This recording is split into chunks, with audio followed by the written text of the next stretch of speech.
Bismillahirrahmanirrahim. Assalamualaikum warahmatullahi wabarakatuh.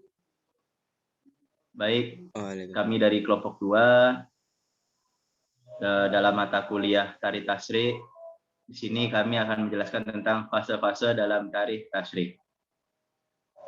Kami dari kelompok 2 yang beranggotakan saya sendiri, Ilham, Nuradian, dan Muhammad Tantowi Jauhari. Baik, berlanjut ke pemateri pertama. Di sini materi pertama akan disampaikan oleh saya sendiri, itu tentang ibadah. Bismillahirrahmanirrahim. Ibadah. Pertama, di sini ada toharoh. Toharoh merupakan ciri terpenting dalam Islam yang berarti bersih dari sucinya seorang secara lahir dan batin. Bersih di sini bersih dari segala kotoran atau noda, baik itu secara jelas, nampak atau tidak jelas. Toharoh atau bersuci hukumnya ialah wajib berdasarkan penjelasan Al-Quran ya, ataupun As-Sunnah. Allah SWT memerintahkan kepada orang-orang yang beriman agar dalam melaksanakan ibadah kondisi tubuh atau badan harus bersih dan suci dari segala kotoran baik yang terlihat maupun yang tidak terlihat. Tidak alasan bagi orang yang beriman untuk tidak bersuci dalam melaksanakan ibadah, terutama sholat. Nah, baik, kedua, sholat. Pengertian sholat dalam bahasa Arab, as-sholah. Sholat menurut bahasa atau etimologi ya. Berarti itu doa. Dan secara terminologi atau istilah, para ahli fikih mengartikan secara lahir dan hakiki. Secara istilah, secara lahiriah ya. Sholat berarti beberapa ucapan dan perbuatan yang dimulai dengan takbir dan diakhiri dengan salam. Ya, dengannya kita beribadah pada Allah menurut syariat-syariat yang telah ditentukan. Ya, sholat dalam agama Islam itu sendiri menepati kedudukan yang tidak dapat ditandingi oleh ibadah manapun juga ya. Ia merupakan tiang agama di mana tidak dapat tegak kecuali dengan sholat. Adapun tujuan didirikan sholat menurut Al-Quran ya, dalam Quran surat Al-Ankabut ayat 45 ya kan, sholat itu inna sholata tanha 'anil fahsya'i wal munkar. Bagi yang tiga ini, puasa. Menurut bahasa, puasa berarti menahan diri. Menurut syariat, menurut syarok ialah menahan diri dari segala sesuatu yang membatalkannya ya, dari mulai terbit fajar hingga terbenam matahari karena perintah Allah semata-mata, serta disertai niat dan syariat-syariat tertentu. Yang keempat ini ada zakat. Zakat menurut bahasa itu tumbuh dan bertambah. Kata zakat juga digunakan untuk ungkapan pujian ya, pujian, terus suci, kesolehan, dan berkah. Syekh Taqiyuddin berkata, lafaz zakat secara bahasa menunjukkan arti tumbuh. Terus berlanjut ke nomor 5, itu haji. Ya, arti kata haji berasal dari bahasa Arab hajja yahujju hujjan, yang berarti qasoda, yakni bermaksud ya, atau berkunjung. Sedangkan dalam istilah agama, haji adalah sengaja berkunjung ke Baitullah Al-Haram di Mekah Al-Mukarramah untuk melakukan serangkaian amalan yang telah diatur dan ditetapkan oleh Allah SWT sebagai ibadah dan persembahan dari hamba kepada Tuhan. Baik, pemateri selanjutnya kepada saudari Nuradian. Kepadanya dipersilahkan. Waktu dan tempat dipersilahkan. Ya, baik, untuk materi kedua yaitu muamalah. Nah, muamalah ini pembahasannya itu ada beberapa. Yang pertama adalah akad dan muamalah secara umum. Akad ini berasal dari bahasa Arab al-aqad yang berarti perikatan, perjanjian, persetujuan, dan permufakatan. Kata ini juga bisa diartikan tali yang mengikat karena akan adanya ikatan antara orang yang berakad. Secara istilah fikih, akad ini didefinisikan dengan pertalian ijab, pernyataan penerimaan ikatan, dan kabul, sesuai dengan kehendak syariat yang berpengaruh kepada objek perikatan. Yang kedua, pengharaman berbuat curang dalam timbangan. Perbuatan mengurangi timbangan merupakan perbuatan yang tidak terpuji, karena seharusnya jual beli tidak mengandung unsur penipuan dan tidak merugikan salah satu pihak, dan harus disertai dengan rasa keadilan dan kejujuran, serta mengandung manfaat bagi kedua belah pihak. Allah Subhanahu wa Ta'ala memperbolehkan umatnya untuk melakukan jual beli, akan tetapi harus memperhatikan aturan yang berlaku dan tidak merugikan salah satu pihak. Kemudian yang selanjutnya adalah wakaf. Para ahli bahasa menggunakan 3 kata untuk mengungkapkan tentang wakaf, yaitu al-wakaf, al-habs, menahan, dan at-tasbil, yaitu berderma untuk sabilillah. Mayoritas ahli fikih pendukung mazhab Hanafi, Syafi'i, dan Hambali merumuskan pengertian menurut syara, yaitu penahanan, pencegahan harta yang mungkin dimanfaatkan tanpa lenyap bendanya, dengan cara tidak melakukan tindakan pada bendanya, disalurkan kepada yang mubah, tidak terlarang, dan ada. Kemudian yang selanjutnya, musaqah dan muzaro'ah. Secara sederhana, musaqah diartikan dengan kerjasama dalam perawatan tanaman dengan imbalan bagian dari hasil yang diperoleh dari tanaman tersebut. Sedangkan mujaro'ah berasal dari kata zaro'ah yang berarti bercocok tanam. Secara terminologi, muzaro'ah ini adalah kesepakatan dan kebersamaan mengelola lahan pertanian antara pemilik dan penggarap. Kegiatan yang diselenggarakan antara pemilik lahan dan penggarap dilakukan dengan memberikan kepercayaan kepada mitra agar lahan tersebut diberdayakan dengan imbalan bagian tertentu berupa prosentase dari hasil pertanian. Berikutnya pengharaman jual beli khamar, bangkai, babi, dan patung. Ulama fikih sepakat bahwa sebagian najis tidak boleh diperjualbelikan, sedangkan sebagian lainnya diperselisihkan. Adapun jual beli bangkai, khamar, dan babi adalah batal atau tidak sah. Hal ini sesuai dengan sabda Rasulullah SAW. Sesungguhnya Allah mengharamkan jual beli khamar, bangkai, babi, dan berhala. Kemudian para ulama seperti Ubaidillah bin Abdullah juga mengemukakan bahwa jual beli patung hukumnya haram dengan alasan jual beli tersebut tidak ada manfaatnya. Patung bisa jadi dimanfaatkan untuk disembah dan itu adalah suatu hal yang terlarang. Yang terakhir riba, dan dalam pengertian bahasa riba ini berarti tambahan. Makna tambahan dalam riba adalah tambahan yang berasal dari usaha haram yang merugikan salah satu pihak dalam suatu tradisi. Dalam pengertian lain atau secara linguistik, riba juga berarti tumbuh dan membesar. Materi selanjutnya akan disampaikan oleh Saudara Muhammad Tantowi.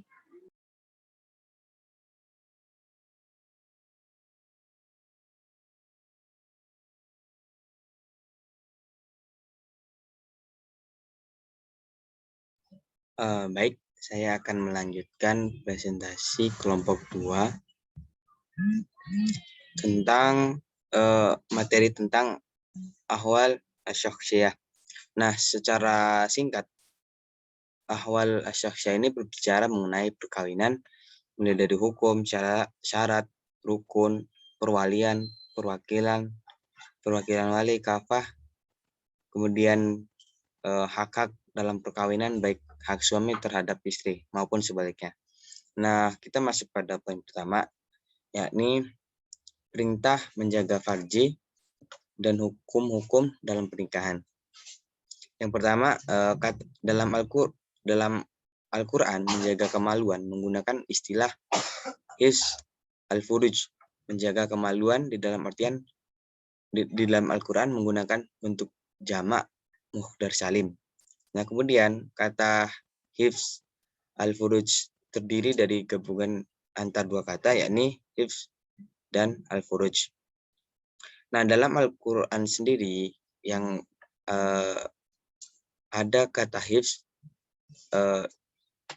di dalam Al-Quran di dalam 44 ayat. Nah, semisal dalam Quran surat An-Nisa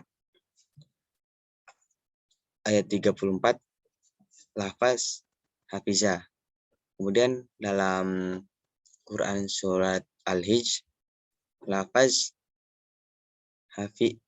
hafizaha. Nah, kemudian dalam hadis Nabi dikatakan bahwa wahai pemuda, barang siapa di antara kalian yang telah mampu menikah, maka menikahlah. Karena menikah itu lebih menahan pandangan mata dan lebih menjaga kemaluan. Barang siapa tidak mampu, maka hendaklah dia berpuasa, karena puasa itu merupakan penawar syahwat baginya. Hadis riwayat Bukhari Muslim. Nah, kemudian cara menahan ataupun menjaga kemaluan, menjaga farji ini, yang pertama menahan pandangan. Dalam hal ini sebagaimana firman Allah dalam Quran surat An-Nur ayat 20, surah 24 ayat 30. Kemudian tidak berhalwat berduaan dengan laki-laki yang bukan mahramnya. Yang ketiga, senantiasa memakai hijab atau jilbab. Keempat, meninggalkan ikhtilat secara mutlak. Dan kelima, tidak berjabat tangan dengan laki-laki. Nah, kemudian ada poin B, poin kedua, yakni waris dan wasiat. Nah, waris sendiri menurut hukum Islam adalah hukum yang mengatur tentang peralihan harta kekayaan yang ditinggalkan seseorang yang meninggal serta akibatnya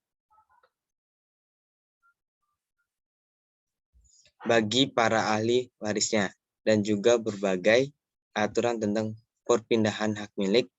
Hak milik yang dimaksud adalah berupa harta seorang telah meninggal dunia kepada ahli warisnya.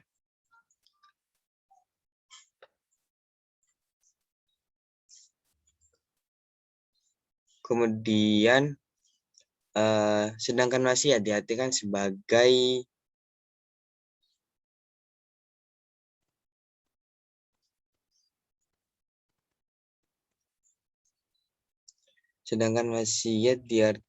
dari kata wasiyah mencakup wasiat harta, sedang islah, wisaya, dan wasiyah dalam istilah ulama fikih diartikan kepemilikan yang disandarkan atau hibah bagi sesuatu yang dimiliki tersebut berupa benda berwujud atau hanya sebuah nilai guna barang.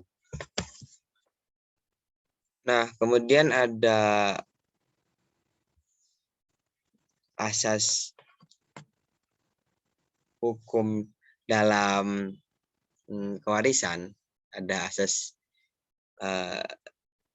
ijbari, kemudian bilateral, individual, asas keadilan berimbang, dan asas akibat kematian.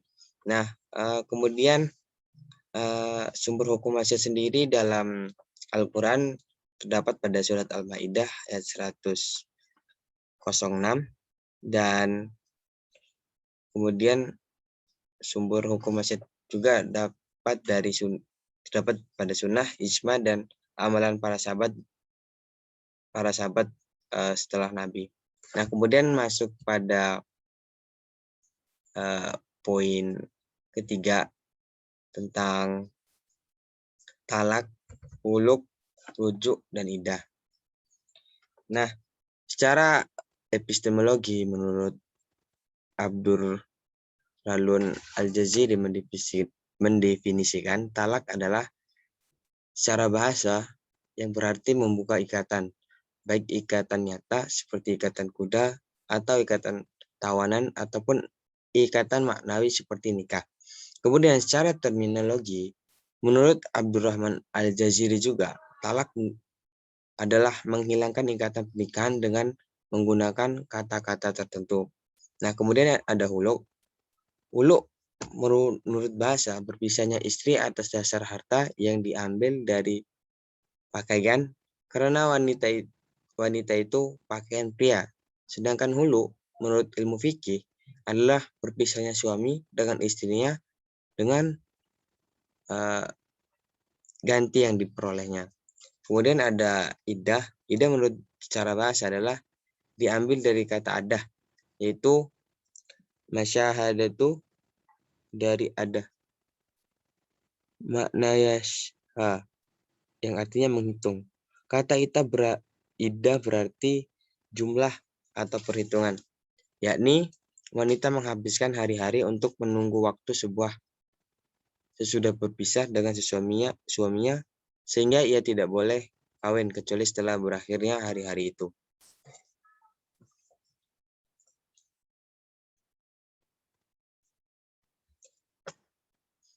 Nah, kemudian ada ila dan zihar.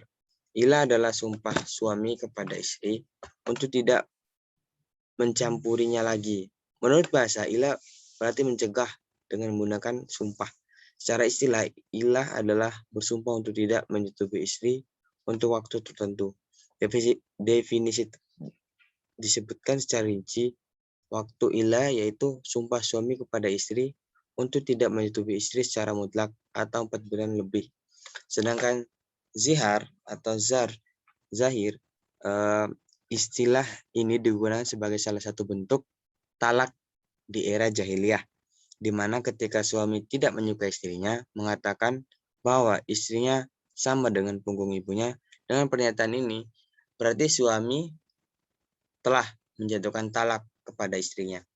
Nah, kemudian ada nikah mut'ah.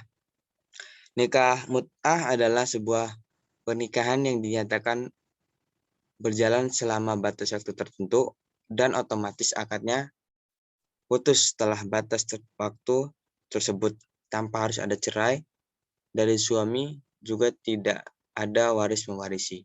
Disebut juga pernikahan sementara batas waktunya disebutkan dalam akad seperti itu. Jika batas waktunya tidak disebutkan dalam akad, maka hukumnya bukan nikah mut'ah.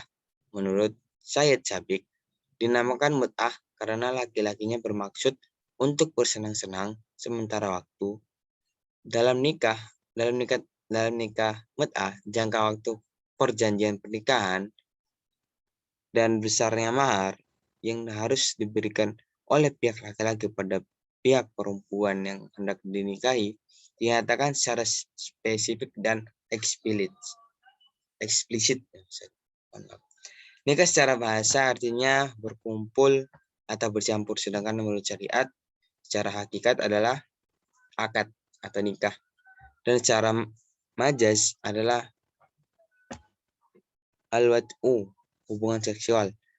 Menurut pandangan yang sahih, karena tidak diketahui sesuatu pun tentang penyebutan kata nikah dalam kitab Allah Subhanahu wa taala kecuali untuk makna perkawinan.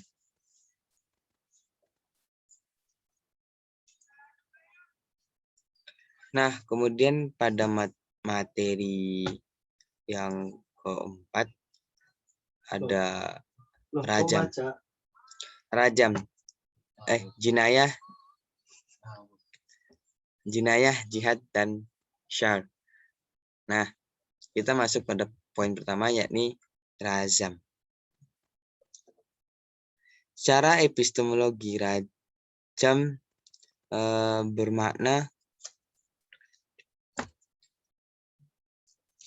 ini bermakna bahwa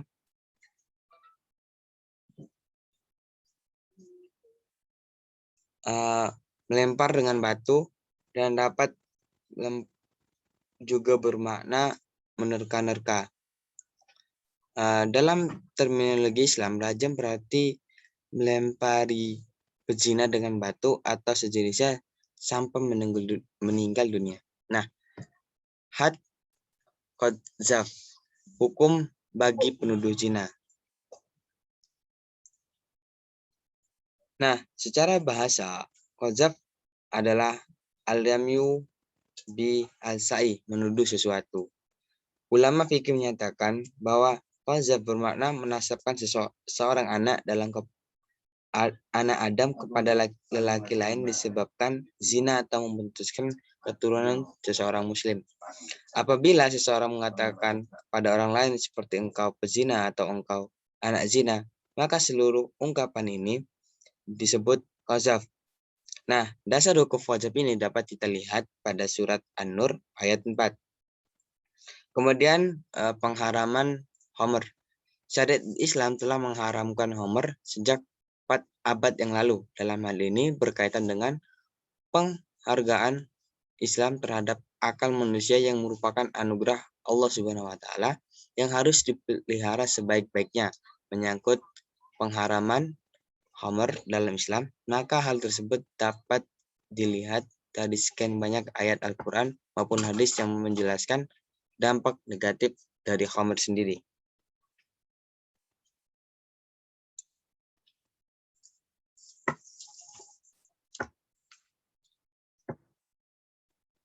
Nah, kemudian ada had hirabah. Dalam hukum pidana Islam ada kata hirabah diambil dari kata harb, artinya menyerang atau menyambar harta. Dalam ensiklopedia hukum Islam, hirabah diartikan sebagai aksi sekelompok orang dalam negara Islam untuk melakukan kekacauan, pembunuhan, perampasan harta, kemudian pemerkosaan yang secara terang-terangan mengganggu dan menentang peraturan yang berlaku, baik dari kemanusiaan dan agama. Kemudian ada kias. Kias dalam arti bahasa adalah menyelusuri jejak. Selain itu, kias dapat diartikan keseimbangan dan kesepadanan. Nah, sedangkan menurut istilah syara, kias adalah memberikan balasan yang kepada pelaku sesuai dengan perbuatannya, karena perbuatan yang dilakukan oleh pelaku adalah menghilangkan nyawa orang lain. Mohon maaf, kias, bukan kias. Mohon maaf. Nah, kemudian dasar hukum qisas ini terdapat pada surat Al-Baqarah ayat 178 dan Al-Maidah ayat 45. Kemudian ada had sarikoh. Sarikoh adalah bentuk masdar dari kata saroko yasriko sarakon, yang epistemologi berarti mengambil harta milik seseorang secara sembunyi-sembunyi.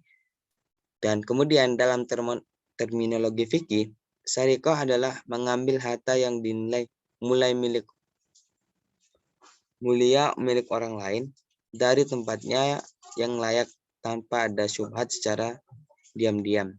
Sarikah secara harfiah berarti mengambil harta yang terlarang bagi pihak lain dan pengambilan secara paksa dari pemiliknya tanpa keraguan sedikit pun dan dengan cara sembunyi-sembunyi. Nah, pencurian dalam syariat Islam ada dua, yakni pencurian yang hukumnya had dan pencurian yang hukumnya takzir. Kemudian masuk kepada poin selanjutnya, yakni li'an.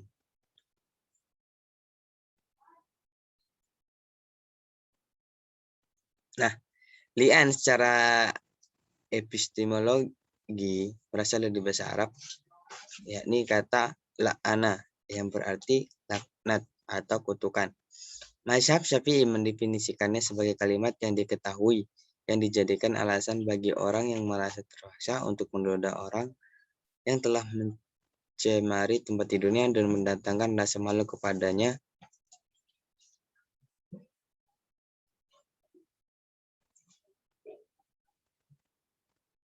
Lalu kehamilan isinya, sedangkan ia tidak mempunyai 4 orang saksi, melihat sendiri perbuatan itu dengan 4 kesaksian bahwa ia termasuk orang yang benar dalam tuduhannya.